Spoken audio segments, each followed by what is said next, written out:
Hello friends, welcome to Sugantham Jaya channel. இன்றைக்கி நம்ம சேனலில் குலோப் ஜாம் எப்படி செய்கிறதுன்னு பார்க்கலாங்க. நான் கடையில் வாங்கியிருக்கிற குலோப் ஜாம் பவுடரில் தான் இந்த குலோப் ஜாம் செய்ய போகிறேன். ஒரு பேக்கெட் பவுடரை பிரித்து எடுத்துக்கிறேன். தண்ணிக்கு பதிலாக இதில் நம்ம பாலை கொஞ்சம் கொஞ்சமாக சேர்த்து மாவை சப்பாத்தி பதத்துக்கு பிசைஞ்சு எடுத்துக்கலாம். கட்டி இல்லாமல் கையால் நல்லா உடச்சி எடுத்துக்கோங்க. அதுக்கப்புறமா மீதி இருக்கிற பாலை கொஞ்சம் கொஞ்சமாக சேர்த்து நம்ம சப்பாத்தி பதத்துக்கு மாவை நம்ம பிசைஞ்சு எடுத்துக்குவோம். பாருங்கள், மாவு ரெடியாக எடுத்து இதை நீங்கள் இன்னும் நல்லா பிசைய ஆரம்பிச்சிங்க அப்படின்னா அது கையோட ஒட்டாத அளவுக்கு வரும்.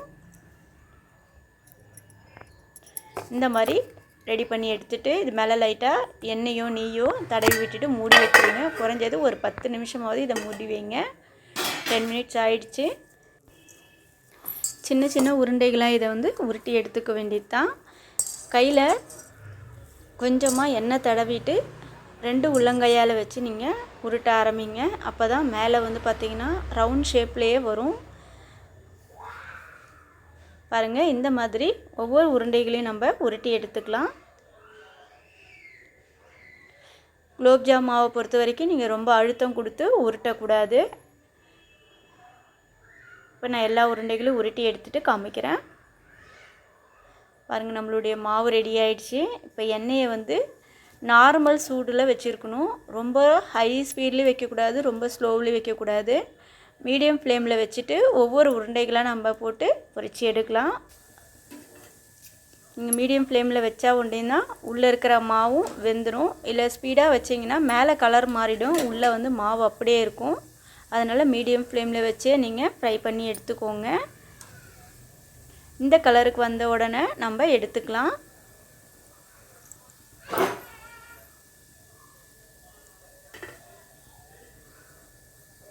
இது ஒரு பக்கம் வெந்துட்டு இருக்கட்டும். இதுக்கு நம்ம சர்க்கரை பாகு காய்ச்சணும். அதுக்கு ஒரு கிண்ணம் எடுத்துருக்கிறேன். இந்த ஒரு பேக்கெட் மாவுக்கு பார்த்திங்கன்னா நான் 400 கிராம் சர்க்கரை சேர்த்துக்கிறேன். ஆக்சுவலி 500 கிராம் வரைக்கும் சேர்த்துக்கலாம். பட் தித்திப்பு எந்த அளவுக்கு தேவையோ அதுக்கேற்ற மாதிரி நீங்கள் சேர்த்துக்கோங்க. இப்போ இதில் 2 கப் சர்க்கரை சேர்த்துக்கிறேன். இந்த சர்க்கரை மேலே முழுகிற அளவுக்கு தண்ணி சேர்த்துட்டு கொஞ்சமாக ஏலக்காய் தூள் சேர்த்து நம்ம கேஸில் ஒரு கம்பி பதத்துக்கு இதை கரைச்சி கொதிக்க வச்சு எடுத்துக்கலாம். இன்னொன்று சைட் பார்த்திங்கன்னா நம்மளுடைய குலோப் ஜாமுன் வெந்துட்டு இருக்குது. அதை நல்லா திருப்பி விடுங்க. இல்லாட்டி ஒரு சைடு நல்லா ப்ரௌன் கலர்லேயும் இன்னொரு சைடு வெள்ளை கலர்லேயும் இருக்கும். இங்கே நம்மளுடைய பாவு ரெடி ஆகிடுச்சு. இதை நிறுத்திடலாம். நம்ம இது ரொம்ப முருவலாக இருக்கணுன்ற அவசியம் இல்லை. ஜஸ்ட்டு ஒரு கம்பி பதத்துக்கு இருந்தால் போதும். இதை நிறுத்திட்டு நம்ம ரெடி பண்ணி வச்சுருக்கிற குலோப் ஜாம் உருண்டைகளை இதில் சேர்த்துக்கலாம்.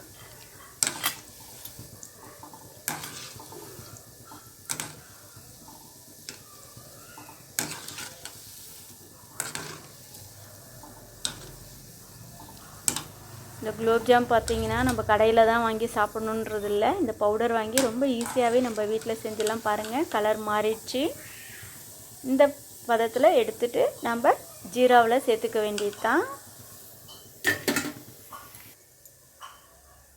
எல்லா உருண்டைகளையும் ஃப்ரை பண்ணி எடுத்துட்டேன்.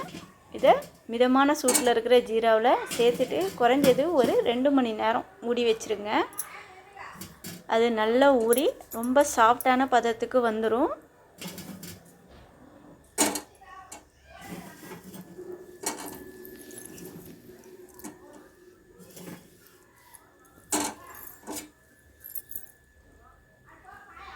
அவ்வளோதான். இருக்கிற உருண்டைகளையும் இதனோட சேர்த்துட்டு ஒரு 2 மணி நேரம் கழித்து எடுத்து நம்ம பார்க்கலாம். இது ரொம்ப சூடாக இருக்கும் பொழுது தட்டு போட்டு மூடி வைக்காதீங்க. அப்படியே காத்தோட்டமாகவே விட்டுடுங்க. ஏன்னா அதில் வேர்க்க ஆரம்பிக்கும். ஒரு 2-3 நாளைக்கு வச்சு சாப்பிட்லாம். இதை பாருங்கள், ரெடியாக எடுத்து இப்போ எந்த அளவுக்கு சாஃப்டாக வந்திருக்குதுன்னு பாருங்கள். ரொம்ப சூப்பராக வந்திருக்கு. டேஸ்ட்டு கூட நல்லாயிருக்கு. நீங்களும் கண்டிப்பாக ட்ரை பண்ணி பாருங்கள். இந்த வீடியோ பிடிச்சிருந்தா லைக் பண்ணுங்கள், ஷேர் பண்ணுங்கள், சப்ஸ்கிரைப் பண்ணுங்கள் ஃப்ரெண்ட்ஸ். நெக்ஸ்ட்டு வீடியோவில் உங்களை மீட் பண்ணுறேன். தேங்க்யூ.